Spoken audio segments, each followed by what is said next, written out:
गुस्ल वाजिब कब होता है? तो 4 चीजों की वजह से गुस्ल वाजिब हो जाता है।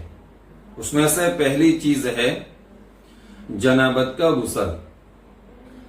जनाबत का गुस्ल किसको कहते हैं कि आदमी जब अपनी बीवी के साथ हम बिस्तरी करता है, सोहबत करता है, तो हम बिस्तरी और सोहबत करने के बाद उसके ऊपर गुस्ल वाजिब हो जाता है, इसलिए कि वो नापाक हो जाता है।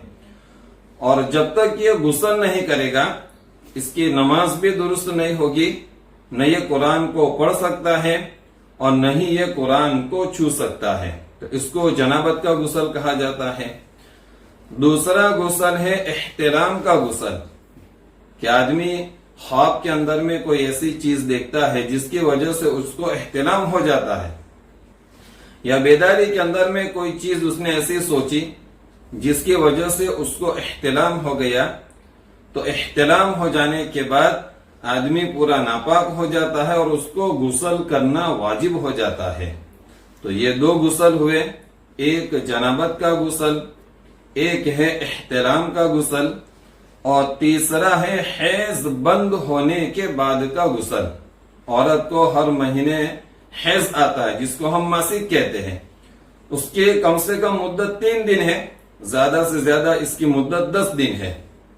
तो जब ये हैज बंद होता है, तो हैज बंद होने के बाद उस औरत के ऊपर गुस्ल करना वाजिब हो जाता है। जब तक वो औरत गुस्ल नहीं करेगी, न तो उसकी नमाज दुरुस्त होगी और न ही ये कुरान पढ़ सकती है और न ही ये कुरान को छू सकती है। तो ये तीसरा गुस्ल हुआ। चौथा गुस्ल है निफास बंद होने के बाद का गुस्ल। निफास का गुस्ल, निफास किसको कहा जाता है कि जब औरत को बच्चा पैदा होता है, तो बच्चा पैदा होने के बाद जो खून आता है उसको निफास का खून कहा जाता है। इसकी कम से कम कोई मुद्दत नहीं है, किसी को 5 दिन आता है, किसी को 10 दिन आता है, किसी को 20 दिन आता है, लेकिन इसकी ज्यादा से ज्यादा मुद्दत 40 दिन की है। तो जब भी ये निफास का खून बंद हो जाए, चाहे 5 दिन में बंद हो, 10 दिन में बंद हो, 20 दिन के बाद बंद हो, तो फिर उसके ऊपर गुस्ल करना वाजिब हो जाता है। तो ये 4 चीजें हैं जिसकी वजह से इंसान के ऊपर गुस्ल करना वाजिब हो जाता है।